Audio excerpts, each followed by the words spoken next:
right, welcome to Prayers Radio, show number 15. 15. Gosh, Paul, 15. Wow.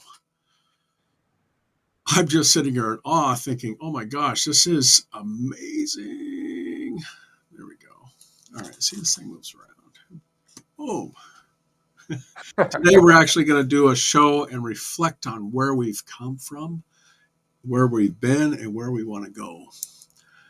What do you think, Paul?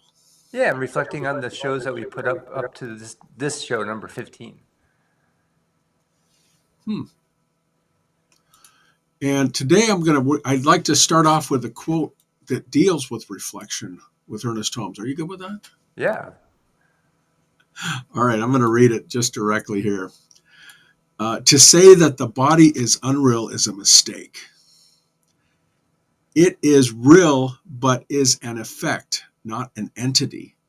It may be yet proven that the mind completely controls the body, and that the body is but a reflection of the mind. In no way would this contradict reality of the body nor the experience of pain and sickness, but it might help in understanding these experiences. That's just a little part that I'm putting out there, and that's page 99 of the Science of Mind. And we'd actually talked about that prior to the show, going, what is real? Reality is we know, is based on the individual. What do you think? Yeah, it's who we are. Everybody's reality is different. And with reality, we change that reality, at least as Science of Mind practitioners and people that use the philosophy and do a lot of prayer, because this is Prayers Radio, and we ask the question, why? With prayer, we actually change the reality of what we want from this point going forward. And then the past adjusts itself to us at the present moment of what we believe. Would you agree with that? Right, that's perfect. All right. So let's know together right now, since we are Prayers Radio, we'll start an introduction prayer. Recognize, unify, declare, thanks, and release to law. Let's know right now, as I speak my word for you also, that presence of mind, that presence of thought, that presence of God is everywhere. And that everywhere is part of me as I unify with that, recognizing that God is all there is. I'm declaring right now that this show is a complete success, that I am a complete success, as are you, and as is everybody in the sound of my voice that's hearing this. And that success manifests itself to everything and everyone within the sound of our thoughts and our reality. That we are a reflection of who we are, and our world reflects that greater joy. That greater joy is that joy that you know within myself and that you know within yourself. Knowing this truth, I give thanks and release it into law. It is done. And so it is. So it is. Wow. Or cowabunga, as Jim would say from number 14. We did have a good conversation with Jim, didn't we? There was a lot of good takeaways coming from a seasoned minister, as he is, with his 40 plus years, 43 years of experience. He left us with little gold nuggets, little diamonds in the rough. Did you have to watch the show a couple more times just to get all of it, or? Yeah, every time I watched it, there was a new thing, which I was in the show, but for me, watching it became new. It was. I'm always amazed at the things that I actually learned from him every Sunday, or even just talking with him, because he, it's like any other philosophy. You go to church and, oh my gosh, that moment of wisdom comes in. He must be speaking to me. You've heard of that before, I'm sure. I mean, in Catholicism and all the other philosophies that we've done, or religions that we've experienced, you go there and it's you show up for a specific talk, or you show up at a specific place, and I needed to hear that. Exactly. Right. We talked pre-show too that there are good things to hear, and there are things that may be tailored to you, or things that may be that are put in our paths to help us. And those things, such as how things are worded, how a spouse says something to you, a significant other, if you will, or um, how we interpret that. Somebody may come with complete love, and somebody you may accept it as not. Mm. And then others will try to manipulate you and make you think a certain way. There's whole schools of thought on that. Hypnosis and things like that don't manipulate you, but you show up to hear certain words that might make you think a different way, whether positive or negative, depending on the genre or the context of it. What do you think on that? Well, that reminded me of a takeaway from Jim from number 14 session we had. And he said, the conflict in our own mind is we need to dismiss the power in that belief. And then here's what I believe after we Right. dismiss the power. And that's exactly what you're talking about. And remember, it was show 13, not 14. Oh, 13. Yes, sorry. I do that too. I was like, somebody told me, said, well, you referenced this one show, but it was a different show. And I said, well, they sort of blend together. Yeah, we're all prayer. Yeah. Yeah, it's all prayer, right? But that's a good takeaway. What does that mean to you? Well, we understand we have our negative thoughts or thoughts that aren't in alignment with who we really are. Then we acknowledge that, we dismiss it, and then we call forth what we do want. The affirmative prayers, the affirmative thoughts. Like, let's say someone you think is mad at you and you're in your head, oh, they're angry with me, they're mad at me, what am I going to do? Well, dismiss that thought and then bring about, oh, they're loving, they're caring, they're for me. And you see that change. And remember not to say but. Yeah. And don't begin things with not. I don't want this. I don't want that. I mean, God doesn't hear the not. So guess what? You want this. You want that. We've had that discussion before on previous shows. But the bringing up of things in our minds, you have to look at it. I mean, I have to look at it, at least for myself. I have to look at it that this is how it works. This is how it's bearing fruit. This is how it's coming around. This is how it is. Not going to be, not want to be, not maybe. Yeah, and Jim said a prayer is just a shift in your mind. And so we shift in the mind, we become one with what we want. And knowing that we are in that power, then we can change it to anything we do want. That's the big question, though, and we talked about this, I think, in show 12 or 11, where we listen to certain things, and you'll watch enough commercials and things like that, and you start knowing the the hum, da, da, da, da, da. Even any shows you watch. I mean, I could still think we went through Jeopardy. We had a Jeopardy thing on one of our gag reels in the beginning of one of the shows. Da, da, da. It's just fun. I mean, it's give them.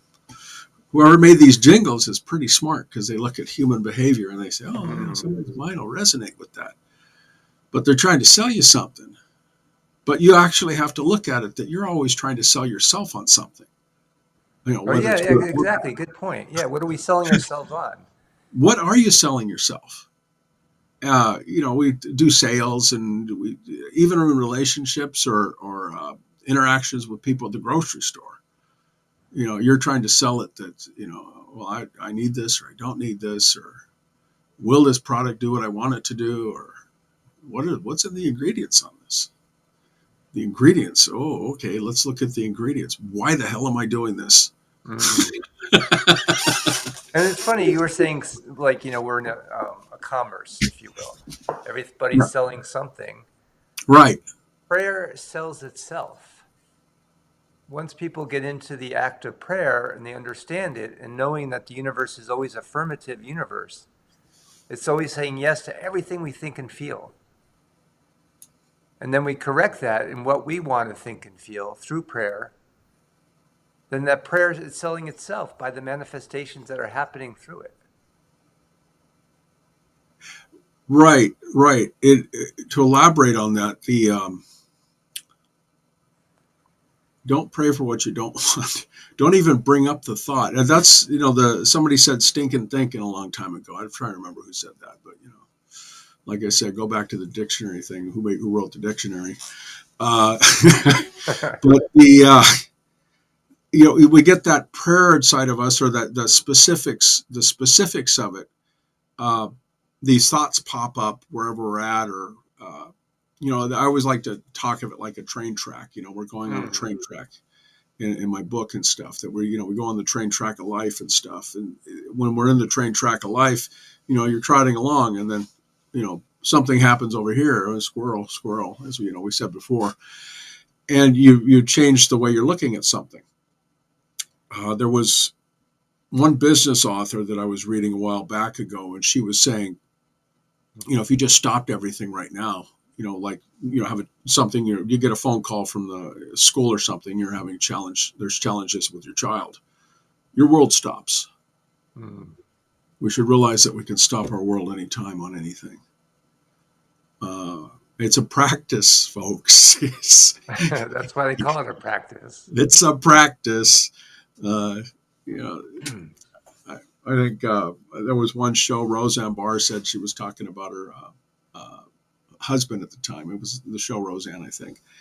And she pointed over her husband and said, "You think this came out? You think this just happened? No, this was work, man. This didn't come out of a can like this."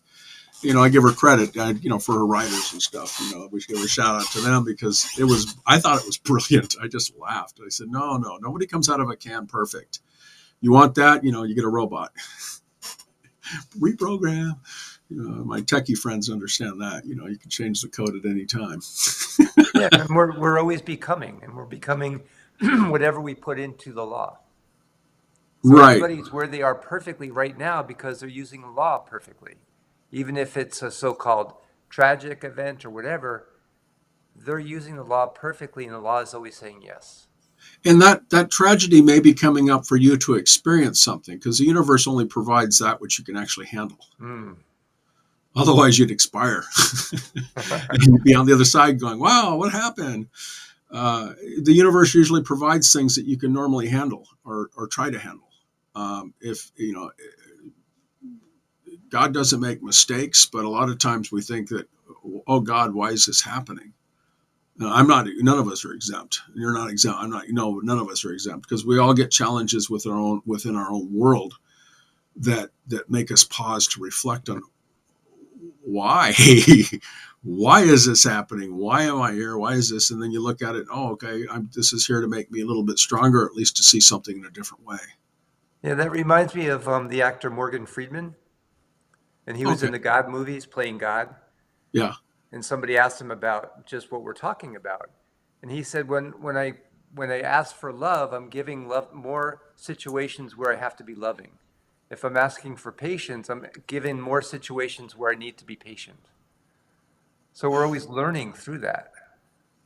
And it's not always how you script it. Like when you do a prayer and I want a pony, or, I want that Ferrari red and 308, and I want it to be nice and leather interior, and then you get a pink one and it has white interior. Well, or you get exactly what you want, but it's a little Matchbox car. Exactly. Yeah. Yeah, defining exactly what that prayer is and going to be. We always say this or something better on the end, to use and I think that's a pagan phrase, if I remember correctly, where I got that from. But, because you read about different authors and things like that, and you want to know all that you can about all these different types of philosophies and all these different ways of doing things, because it allows you to do it. Holmes did that. He studied all of them. His Tarot, all of them. And that's what brought us to Science of Mind, the book, right? Exactly. That if you stop learning, then you stop living. That's very important. That it's a constant experience, a constant growth, a constant way to actually look at things and absorb that information into your life, the part that you need. Well, it's like food in a way. We're experiencing all these different types of food, different cultures, different spices, different flavors. Right. And what resonates with you, this is what you like, and that's how prayer is. I like food. I like food. Good food. There's bad food. Yeah, there's food that fills you up, and there's food that nourishes you. Well, the term comfort food, right? Oh yeah, yeah. Tomato soup and a grilled cheese sandwich. Oh yeah, alphabets in it. Yeah. Reference one of our other shows. Grilled cheese. Oh yeah, grilled cheese sandwich. Elaborate on that. Well, that's the comfort food. Yeah. And so when we go into prayer, like what's comfortable for me in prayer is knowing my oneness with everything. Or as Jim said, you shift your mind, you give gratitude, and then you release it. There's one show that or one sermon he did. He said, I don't know what's going on, but God does. Hmm. I have no idea what's going on, but something inside me does. And that something inside you is what we label God and infinite intelligence, whatever we want to call it. Yahweh, the Yeah. big sweetie, or whatever you want to call it. That's important. We try to always plug the folks that we have on there, and if you're listening and we plug you, please feel free to contact us. We'd love to have you on the show and tell us your version of how you got that. Yeah. That would be fun. And what prayer means to them. What does prayer mean? Oh, that's a big thing. All different philosophies have some type of meditation or prayer in it to bring themselves to a different type of consciousness. What do you think on that? Oh yeah, yeah. And we're one of the few philosophies that have a knowingness to the prayer. We're not beseeching, we're knowing. Right, And right. putting You're that not into going. the universe, yeah, the universe is saying, here's more. All right. We have a couple other, to go back to reflect on our previous shows. We have we had Jenny on, and then we had Mm. Jim, and they both gave wisdom tips on what they've learned over the years on what works for them. And one of the things and we also have two other people scheduled after that, and then more coming beyond that. So if we haven't on schedule, they will be here. So, which is fun because I want this show is just about researching and finding out why a prayer works and why it actually applies and how it works for you. Do you have a good idea? It's like a buffet. You're going in, what's tasting good? What resonates with us? Exactly, exactly. The What resonates with you when you do a prayer? I mean, I forget sometimes to do prayer on things, and I'm like, why am I not doing a prayer on this? What's wrong? I know we have this amazing tool and we forget to use it. Why am I not doing this? Why am I not praying about this? Why am I not adjusting my thought process with this? Yeah, why am I angry when I'm driving a car? I need to be in prayer. Right, right. 4th of July brought up some things. There was a lot of fireworks and stuff, and some folks have some challenges. Mm. Those explosions can do things, especially if you're not used to them because they're random and things like that. And then a lot of times, if you go into prayer, you can change the reality of it. Right, and your reality is a reality. Your reality is the reality that you can accept, because God will not give you that which you can't accept or can't handle. Of course, that's debatable. I mean, oh God, why is this happening? Or oh God, this, or oh God, that. Well, What do you? remember, we as being the God, because we're all individualizations of the one, so we are all that. And so we're calling that to ourselves. What is that? That is Yeah. our, well, there's a great mentor of mine. She just transitioned. And she said, we're spiritual beings living in a spiritual universe governed by spiritual laws and living that spirituality through our humanity. So that humanity is, the negative thoughts that may come up or things that take us away from who we really are. And Hmm. our job is to put us back into who we really are, to knowing that oneness with everything. That oneness. We're individualized expressions. I mean, I've said this ad nauseum, but we're individualized expression of God. But you can never say it enough. Yeah. And that oneness. What would that oneness mean to you then? That we're all connected, we're all in the same energy, but we're showing that energy differently. Like a snowflake. There's never two snowflakes the same. So viewing each person as a snowflake, they're individual. There's the same energy that we are. Some may know it, some may not know it, some may know it really well, and some may not know it at all. but yet we're still the same energy. But we're not. We're in control of our own lives, not in control of somebody else's. And we had Well, a we're in shocking. control of our thinking and feeling, which then controls the output of our life. Right. And then we had show two, which talked about if you're incarcerated or something like that, you're not in charge of your body, but you still are in charge of your mind. And we talked about a few other folks that had those challenges in their lives before that in previous shows. The the meaning that's given behind everything is our own meaning based on the information that we've already processed within ourselves to know to be so. When we become more open to have those challenges in our mind or something like that, then we grow from that. That which does not kill us makes us stronger. Whoever said that, going back to our dictionary definition on who says what and what words mean. Uh, it's important that the expansiveness, at least in Science of Mind, where it says that you become what you are. Mm. You become who you are based on what you've absorbed and what you know to be so, and what your belief system is, what has led you to this point. There's you throw all the thoughts away. You have people that have amnesia, and who they were is gone. Mm. So they basically start over with either knowing something or not knowing something, or learning something, learning to be something else. They're not the same person. There's other schools of thought that we won't get into here. Well, I wonder if a caterpillar feels that. So a caterpillar transforms into this monotonous gel into a whole different species, like a beautiful butterfly. It right. emerges from the cocoon, the chrysalis.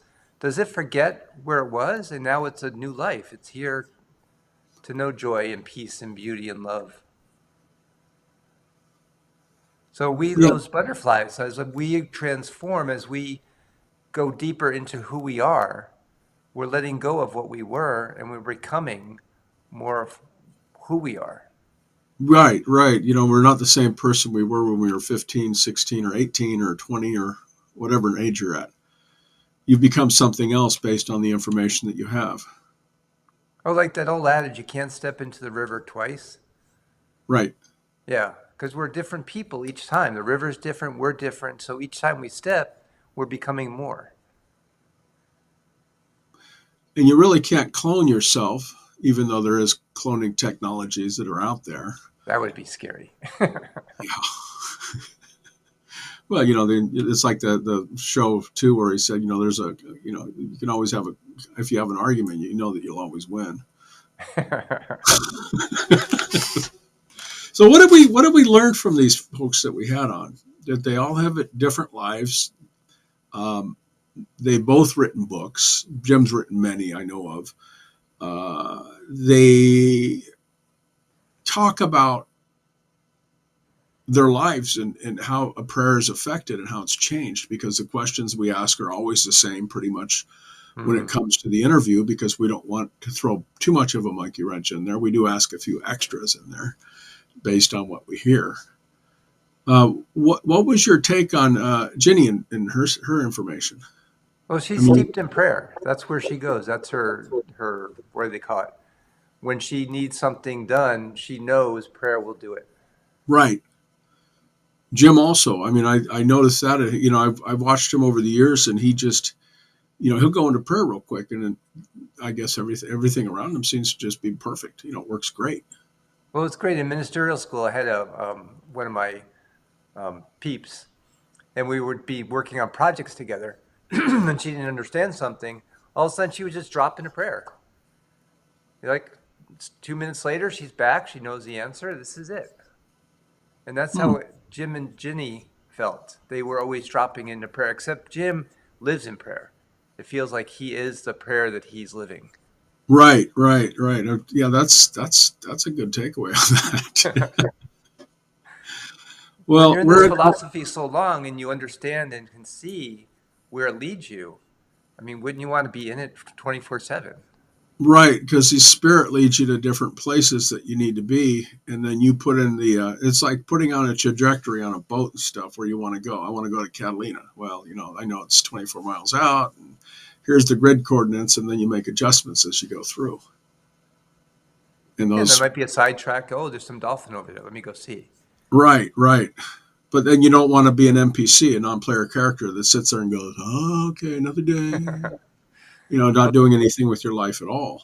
well, it's Um, funny when I have practitioner sessions when people come in to know a greater truth for who they are, right. and they may come in with this so-called drama, and I listen to the drama, they get it through, they get it out, then I congratulate them. And they're like, "Are you crazy?" I said, "Think about this. You did this unconsciously without even thinking about it. If you imagine you thinking about it, you can change anything."